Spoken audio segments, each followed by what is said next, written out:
Well, the Bulls are a game and a half out of the 8th spot. The Cavs are tied for atop the East. So why does it feel like Jimmy Butler and company have the upper hand? Well, because they have in the last 4 meetings with Cleveland. But it's a big UC matchup on the way on this Thursday night.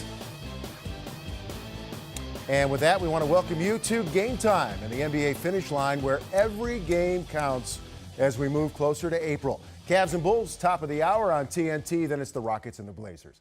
I'm Vince Giannini, pleased to be alongside Ron Thompson, and Brent Barry will join us momentarily. But Ron, can it be, is it possible I can use the word vulnerable when talking about the champs? Look, when you're thinking about LeBron James, you very seldom pick that word. That word very seldomly comes into mind. But when you look at how they're playing, how poorly they're playing on the defensive end, and we don't see them starting to trend upward, you got to be a little nervous. Well, you just have to go back to their previous game. When last we saw the Cavs, it was Monday, and it was a drubbing at San Antonio. And if you looked at this game, everything pegged as a Cavs weakness was exposed, particularly the defense. A 103-74 smash job.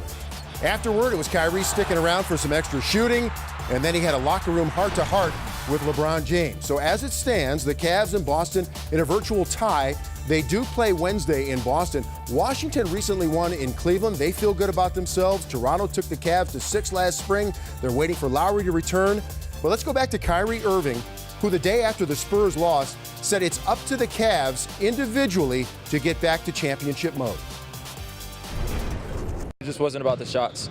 It's just more or less about the the game and what I could have done to impact it, and I didn't do it, and I had to face it. I had to face the music, and I think we all had to, but more importantly me, I just had to look myself in the mirror and just, I wasn't doing enough, and I haven't been doing it at a high level, and I got to demand more on myself. We can't rely on just thinking that one championship is enough. I think that it's natural for human beings just to get comfortable, just to have an excuse just to rely on just having one championship, but if you want 2, you want 3, you want 4, and if you dedicate yourself like you say you do, then you want more, and I want more, and I'm going to go take it. So, my job as one of the leaders of the team is to bring my guys with me. Well, if you're a Cavs fan, you have to love the message there by no doubt Kyrie Irving. So let's bring Brent Barry into the conversation. He's part of the broadcast crew in Chicago for tonight's game. And Brent, you've been a part of championship teams as well. So I'll just turn it over to you. What do you think is at the center of this Cavs malaise right now? Yeah, interesting question. Vince, I like the way you framed it, that Monday, the last time we saw the Cavs was against the Spurs. Are you sure that they were at that game? They were present, I believe. I'm not sure. It's been interesting, Vince, when you're in this kind of situation, having played for teams that have potential to do great things, and you get into a bit of a rut, the one thing you cannot do is start to wait around for one guy to inspire you to play harder. You can't wait for the next guy. You have to be the guy to go out there and take that approach. And I think that that's where we are for tonight's game against the Chicago Bull team.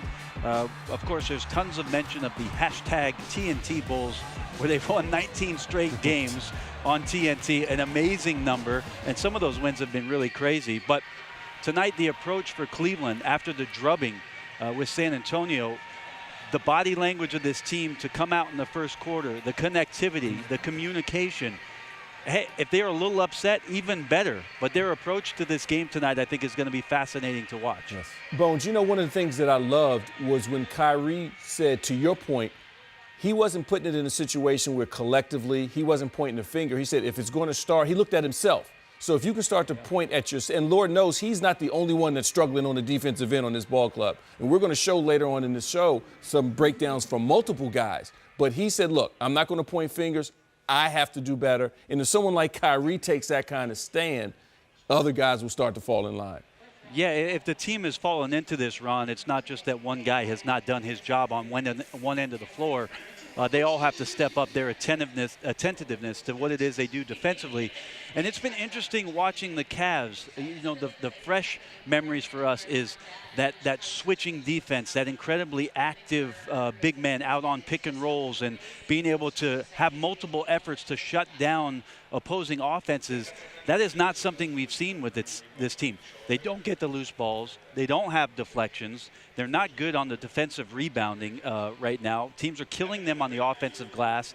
and they want to play with pace, but they're right in the middle of the league. They play 15th at pace, and they're not getting out and getting easy baskets. So you start to add all those things together, and you start looking around at a March schedule where you play 17 games in the month, and you're trying to get guys back from injury. They've been all over the place, but really they've not been inside each other's face with regards to what they need to do defensively. That's why tonight is a great game to watch what it is that Cleveland does in terms of the body language approach. And again, back to that communication and determination to not just have it last for 12 minutes like they did against San Antonio, but for a full game. And we'll see if they can do that. Yeah, Bones, a possible first-round opponent for the Cavs. And LeBron has made it to the finals with or without that top seed in the conference. But in this case, in the way that the Cavs are playing, how important is it, do you believe, that the Cavs do finish number one? Well, they can say as much as they want about it not being very important, but absolutely the number one seed is critical for them. I think there's something in terms of the psyche maybe of the rest of the team losing that number one seed, having been that. They have not played a calendar, or they've not played a game in the 2 seed, Vince, in 2 calendar years. And thankfully, because of Malcolm in the middle, Brogdon's great effort for the Bucks against the Celtics now, they've had it split. But the tiebreaker is still with Boston. There's 1 game remaining with Boston. But for the collective psyche of the team, I think the number one seed is something they need to get back to, gravitate back to, and start to find some rhythm in the next 4 or 5 games. They play tomorrow night in Philly after this one, and another back-to-back next week. And so we'll see if they're able to muster it tonight on the defensive end of the floor. All right, Brent, we're going to switch over to the Bulls now. And Ronnie, we're going to take a look at the Eastern Conference standings 5 through 10 and show you where they sit right now. Right now, they're on the outside looking in by a game and a half. And there's a couple of different ways I can go with this, including Jimmy Butler's play without Dwayne Wade. But with you, Bones, because you're sort of an abstract thinker, I'm going to go with Rajon Rondo. And the fact that he and Hoiberg they're kind of tied together like the Defiant Ones, that old movie. They don't really maybe get along, but they both have the same objective. And Rondo seems to rise to the occasion in games like this against good teams, and particularly against an all-star point guard. So I wonder what you think about that matchup. Yeah, interesting how Rondo kind of creates drama and then plays well within the havoc of the drama that sometimes he creates. And they've gone back to him in the starting lineup, and we had a chance to talk with Fred about 15 minutes ago about what he has meant in terms of his professionalism this year, but to be called upon and what he's done for the spacing of this team. It's as if they finally found a unit around Rondo with Jimmy Butler drawing tons of attention. They've surrounded him with shooters, Mirotic out there for tons of minutes, no Dwayne Wade out there playing in isolation. And instead of having 2 very different units, which is what Fred had to deal with until the Wade injury, where one was Jimmy Butler with point guard and Michael Carter-Williams, where they were trying, and Grant for some time, where they were trying to just get off to a good start, and then more of an offensive unit coming in and a 3-point shooting unit with Valentine and Mirotic. Now they've settled into Rondo creating space with Jimmy Butler, shooters around them who are starting to shoot the ball well. Mirotic has been on fire since the All-Star break. Valentine has had some good games for them. Bobby Portis has made contributions. Lopez is rolling to the rim and drawing some defenders. They've had some success as of late, winners 4 of 5.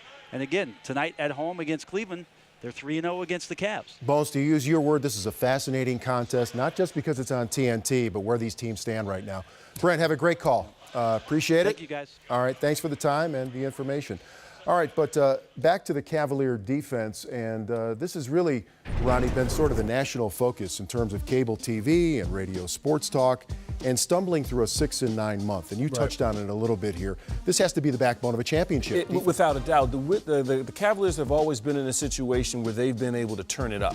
But they're in a funk right now, coming down towards the latter part of the season before the playoffs, where you want to start to trend upward. You want to start to trend and lock in and be ready to roll. And if you look at these numbers, they don't dictate championship success. And we're going to go into a little bit and see some of the things that later on that they potentially have done. But when you look at it, the Wizards, they allowed the Wizards to shoot 60% from the floor. San Antonio Spurs shot almost 50% from the floor. That can't happen. Accustomed to the fact of all the hustle plays where they're at the bottom of the league. So they've got to turn the defensive end around. But I really love what Kyrie said. He didn't start to point fingers. He looked at himself and let you know there's hope.